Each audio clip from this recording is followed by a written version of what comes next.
to some of we can go. So I want to focus on Malama Aishatu Danchendu, who was born during the colonial period, who saw she was born in the 30s, early 30s. She saw the first French colonial school open in her area, but she was not exposed because she was a woman, because at that time the labor, the French colonial labor was more busy trying to absorb, produce male civil servants who will work in the colonial economy. So her siblings, her male siblings, younger brothers, attended the French school. But she continued into the Quranic school. I would like to show her school. So one of her students is actually her own daughter and her niece, her sister that she adopted, who she trained through her school. She continued through the Quranic school, and she emerged much later in the 90s with the democratization process, whereby the government now were forced to adopt pluralism. So even within the landscape of Islam, we saw that Islam becomes gendered in the sense that the women who were operating in the private domain also had access now to come in the public space, to express their Islamic knowledge, and to be subjects who are in conversation with other Muslim partners. How did Malama Aishatu emerge during the 90s outside the spaces of domesticity to the electronic space? One day she was listening to a radio program, a religious program, and usually in Niger, when you have on Fridays or Thursday religious commentators, it comes with poetry, classical Islamic poetry. And one of the opening radio program was with a famous classical Islamic poem, which is known as Infraje, produced by Ali Onamangi in Nigeria. He's a renowned classical Islamic poet. But the person who was performing the poetry on radio made a mistake. And it is the text that had the mistake, in the sense that the whole original text was not reproduced. And Malama Aishatu, listening in her old age, listening to radio, said, it's my Islamic duty to go back and talk to the president of the Islamic Association that you should not impart inadequate knowledge. And it calls upon me as a Muslim to rectify the wrong, because if the idea is to impart knowledge, it has to be an accurate knowledge. So when she went to talk to the president of the Islamic Association, Sheikh Ismail Sise, Sheikh Ismail Sise said, okay, Malama in Hausa means teacher, then maybe it's for you to come to the radio and teach us the right text. So you see, this is somebody who was born in the 30s, was trained in the Quranic and classical literacy practices, is a poet herself, but did not come on the public and is not counted as a literate person until the 1990s, where there was the opening up of the political space, where there are different forms of pluralism, and then now the gendering of Islam allowed her to emerge as somebody who is a producer of knowledge in the electronic media, which defined as now in the 21st century, right? So it's important for us to look at this type of contributions. So here she is, technical people would say, well, there is a level of conservatism where Muslim women who are operating within the traditional settings will not be open to the concept of education. Guess what? When the president of the Islamic Association encouraged her to come to the national radio to become an Islamic commentator, her radio program opens with a poem called Ilmi. And Ilm in Arabic is knowledge.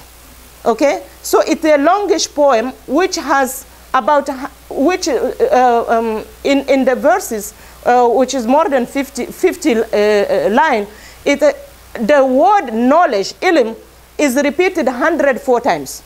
And when she's talking about ilm, she's talking about ilm, both the religious and ilm in other field. if you see in the previous PowerPoint section where it said, seek knowledge even if it is in China, which the Prophet said, you should seek knowledge even if it is in China. And at that time, China was not Muslim. So that she argued that the type of knowledge that we are talking, the Prophet ﷺ is talking about, is a diversified type of knowledge. So you have a knowledge, the spiritual knowledge, which will allow you to be the right person in the other world, but as a right Muslim, you have also to fulfill the material world, and so it requires you to know the other form of knowledge. So she, in her poem, this concept of ilm and karatu, makaranta. Karatu is to study, makaranta is the schooling. These are three concepts that are recurrent in her poetry. And yet, this is somebody who was not exposed to French colonial education because it did not absorb girls. So I want to go back to the one. So here is, so I want to show across generation. This is her daughter who is exposed to Islamic classical literacy and who can read.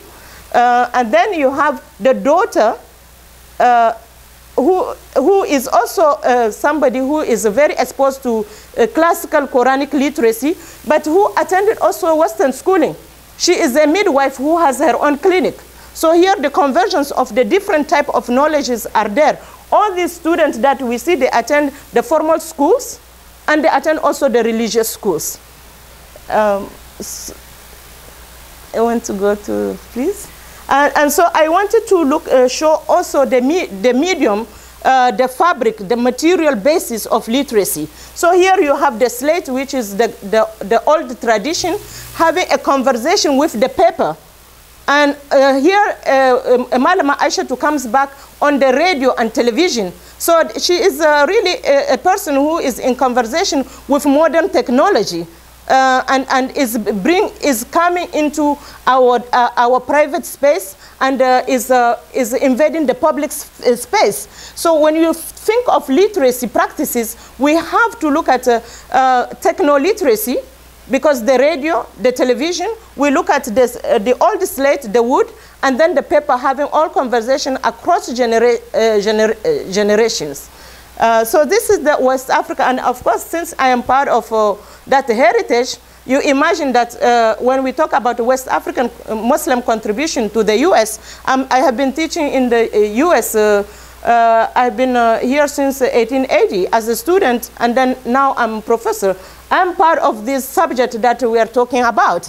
I don't want to retract, yeah? So, 1980? I came here 88. Oh, 1988. Yes, 1988. 1888. No. Well, maybe some of my ancestors have been here, so the genes are continuing. So I want to move to East Africa. I want to give a contemporary. B. Sophia Mohashemi was born in the 1930s. Actually, she is a contemporary and a good friend of Professor Ali Muzruib. So she was the first Swahili woman of the coast of Mombasa to attend the Catholic school run by the Goan. And when her father decided to enroll her, the community was really against it, because they said this again is an attempt to Christianize the process. The fear that Muslim girls exposed to Christian schools will be converted was really one of the reasons why they did not, they opposed the idea. But the father said, well, when you go to the school, if they teach you the scripture, they're the people of the book, we are the people of the book. When you come home, I will teach you what the Islamic stand, the Quranic stand on what the Bible said. So she continued her school that way.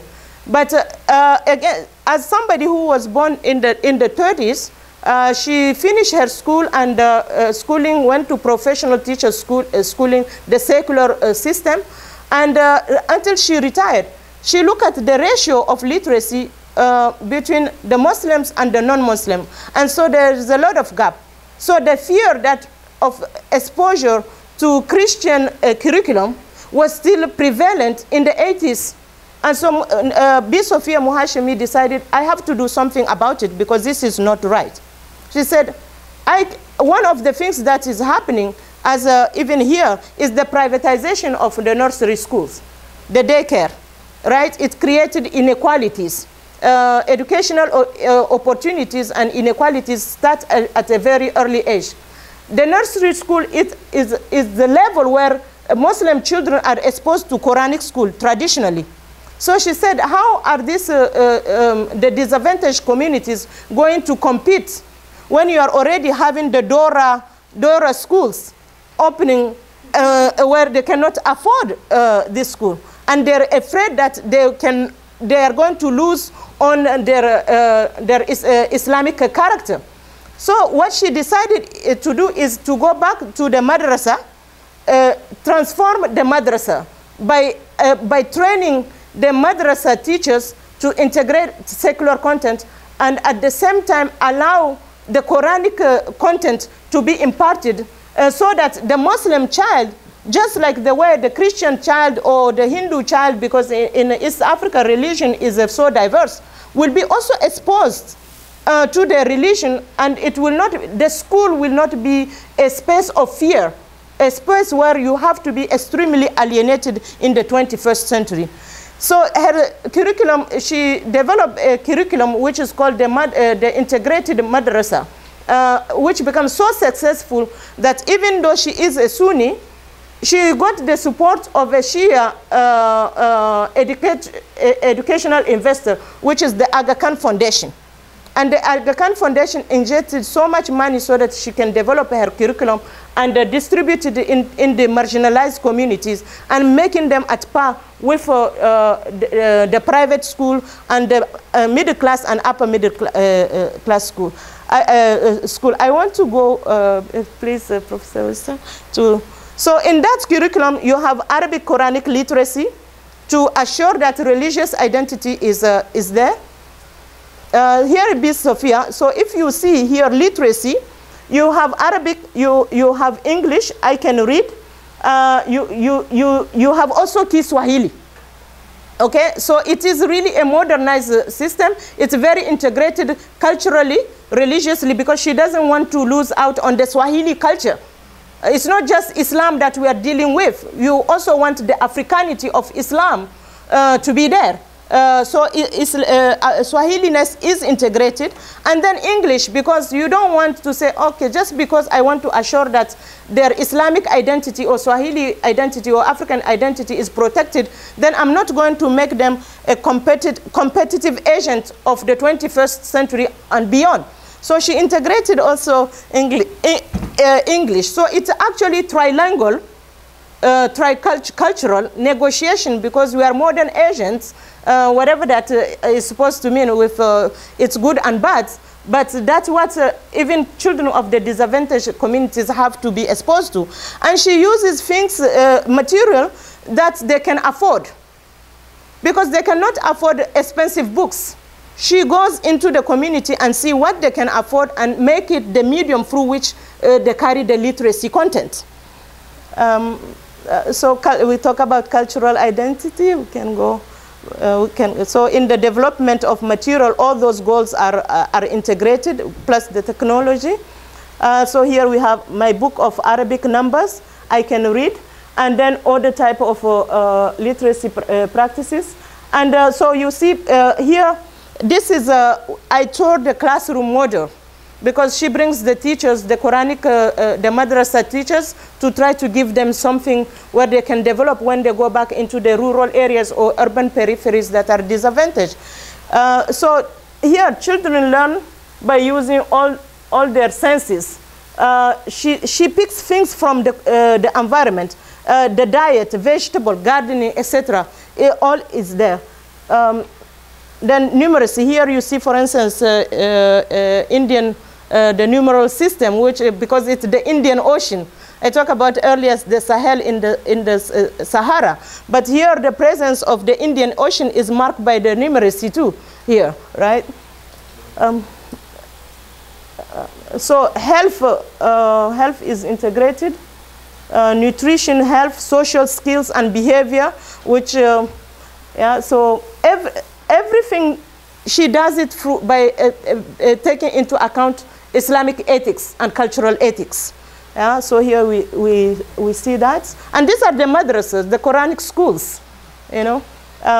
Then she goes and collects. The rich can contribute, or she picks things from the environment, because these are communities who don't have a lot of money. But you have to make them competitive. Yeah, so we have her classroom. A typical classroom will have all these things. There are topics, different type of topics, communication skills. We go, yeah, give them a chance, opportunities.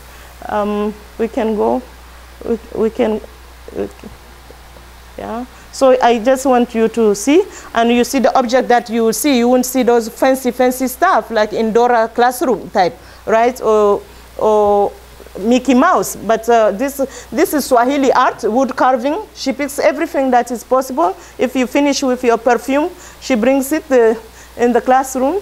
We can go back. For instance, there is a whole debate whether sex education, given all the issues that is going on in the community, she said there is an Islamic way of approaching it. So her curriculum integrated sex exploitation, and because it's her, given her respectability, knowing that the Quran, the Islamic ahlak behavior is integrated, nobody has a problem if she brings this into the classroom, and the parents respect her.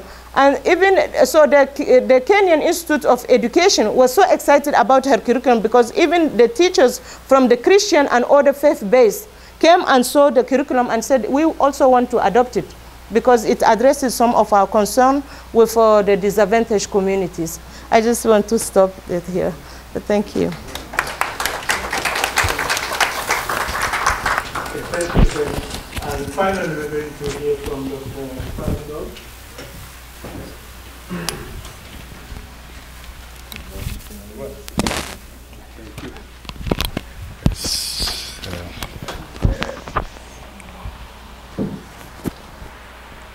Okay.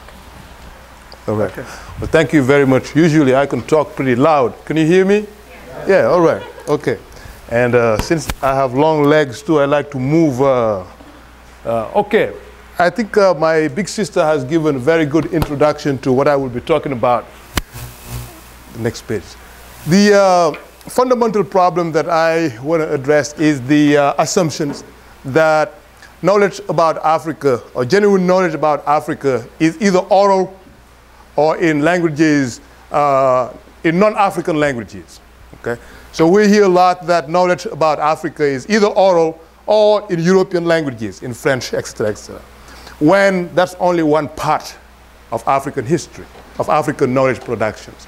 When there has been centuries of knowledge production in African scripts, the same way the Latin script has been modified to write French, to write German, to write English, to write all European languages, is the same way that the Arabic script was also modified for centuries to write African languages. And so the body of knowledge that is produced in those languages from Senegal to the Horn of Africa is not taken into consideration when we talk about Africa. And so this talk is really focusing on that aspect of knowledge production that is key in understanding all areas of knowledge about Africa. Okay. So in the 21st century, I think we can jump some of these background information. We could probably start here. That my big sister just already pointed out these forms of literacies, the Ajami forms of literacies. If you look at Senegal, you have the United Nations adult literacy rates says that it has 42% of literates in 2006, Niger 29, Guinea 38. Yet these don't take into account Ajami literacies. Okay. Because literacy is equated with literacy in French or English or European language or Arabic for that matter. Because these are not Arabic speakers, these are writers in their local languages. And so there is the need, you could move to the next one, to address to engage these forms of literature. So new evidence indicates that Ajami emerged in Africa as early as the 10th century. As scholars realized that the conversion of the masses could only succeed through writing in local languages that could be sung or read aloud to local audiences, to local villages, to the farmers, to the herders, to the people who were really the masses. Okay? And to do that, what happened, you have translations, interpretation of Islamic books, satirical, polemical, and protest poetry, biographies, eulogies, genealogies, talismanic resources, and there's a lot of these, in many ways very similar to the medical cabinets that you have in your homes, where you have your Advils, etc., etc. You have medical cabinets in many of Muslim countries where you have an esoteric formula with the explanations in Wolof or Mandinka or Hausa, etc., etc. Okay? And so you have historical records, speeches, code of conduct, among others. Basically, all wealth, all forms of knowledge, the same type of knowledge that is regarded as knowledge in Western cultures or in Arab cultures is not for some reason regarded as knowledge in African cultures. Okay? And so these documents, therefore, have an important role to play in our understanding of Africa, but not only Africans in Africa, but also Africans transported outside of Africa, because there is evidence of Ajami documents in the Americas brought by slaves. If we have time, I have some text here that I would be happy to share with you. So the widespread knowledge about the assumption that knowledge about Africa is either oral or in European languages is the first problem. And second, the racist assumptions shared by both Arabs and Europeans that Africans have not produced anything. And if they have produced something, it must not be of interest. And I think that's shared by both. That is never really addressed. And so how can Ajami materials, such as those of the Murids, the Kanuris, the Hausa, from Senegal to the Horn of Africa, to even the Ajami material of the Malay slaves in South Africa, because Afrikaans was actually first written in Ajami, okay? And to Madagascar and others. How can we use this kind of scholarship to understand the knowledge that is in it? Just to give you a very quick survey of how Ajami really emerged. If you take Wolof, the consonant P doesn't exist in Arabic. Arabic has only 3 vowels. And some consonants that exist in African languages don't exist in Arabic. Basically, they take to write P in Wolof, they take the Arabic Bab, and they add 3 dots on top. Okay?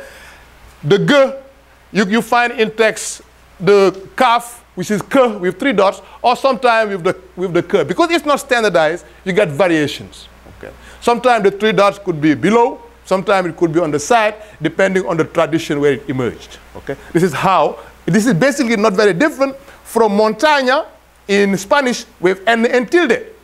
In French, it's G and N. This is a variation. These are script variations. You can move to the next one.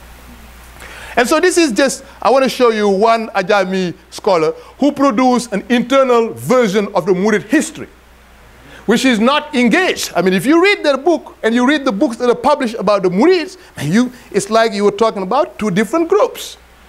So I think understanding African views, their perspective through their own eyes, cannot be achieved without engaging the documents that they have produced. Okay. And so this is the table of content to give you. He conducted basically field work the same way we conduct field work, going to different places, and of course Africanizing, Wolofizing the names. Conakry becomes Conakry. Grand Bassin becomes Gara Bassin, because in Wolof, consonantal clusters gr or fr becomes broken. Okay, you don't have cl, you will always have color. Français would become Français. Problem would become problem. And that's what you have in his structure. Okay, you can move. And here we have, that one is a field work, is a social scientist. And they specialize the same way we specialize. This one is a genealogist with important historical information that will be very useful to people engaged in history. For example, he's giving a biography going back to the 17th century of the Mama Harambake, the great-grandfather of Sheikh Ahmad Bamba. Some of these dates are coded with Arabic numerology of the Maghribi style. So you have Ayakashi, The Y stands for 10, the K stands for 100, the Sh stands for 1,000. This will give you exact dates. And these dates, when you convert them to the Gregorian calendar, you get appropriate date of events that occurred. These are documented in African languages that are not engaged. So in some of the books I have read so far, including those that have just been published among the Murids, the birth dates and death dates of this particular person is always a big question. I think it's because we haven't engaged sufficiently this kind of information. So they could be very useful in understanding various parts of African history. You have a genealogy here with links to the family members. And I learned here important things, that Sheikh Ibrahim Fall actually had 24 wives and 44 children, 26 men, 18 women. And so the number of each son and daughter is provided in contrast to Sheikh Ahmadou Bamba. Okay? So now it gives you an idea of what is taboo in the communities and what is not taboo. You can't talk about the number of wives of Sheikh Ahmadou Bamba, but you can talk about the number of wives and children of his major disciple, etc., etc. You can move.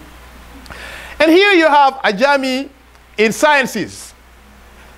Again, the first thing that I want to lay out here is that the understanding that there is division of labor in at least knowledge production as it is today, that secular is very separated from religious. That's not the case.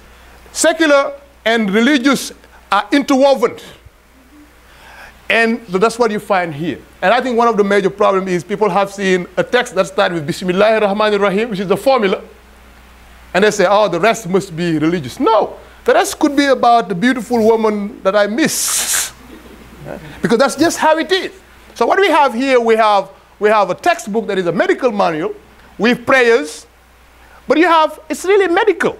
Healing varicella, healing at any type of eye pain, healing rheumatism, even healing sore throat, healing someone who cannot urinate. I love this one. I haven't tried it, but I loved it.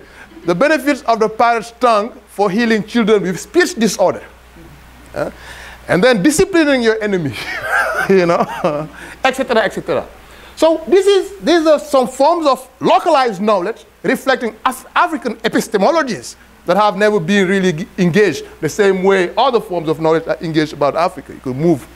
And here I am pretending to show I'm a good murid, which I'm not. But no, just a little go back. So these forms of knowledge are also reflect different layers, from the elite scholars, like the two ones I've shown you, the social scientists, to the esoteric medical expert, to the common average person who is looking for customers. In this case, we have a local medicine man whose business is not really doing very well, and who is blaming that to the fact that he's not very popular. And so what you have here, he's saying is, at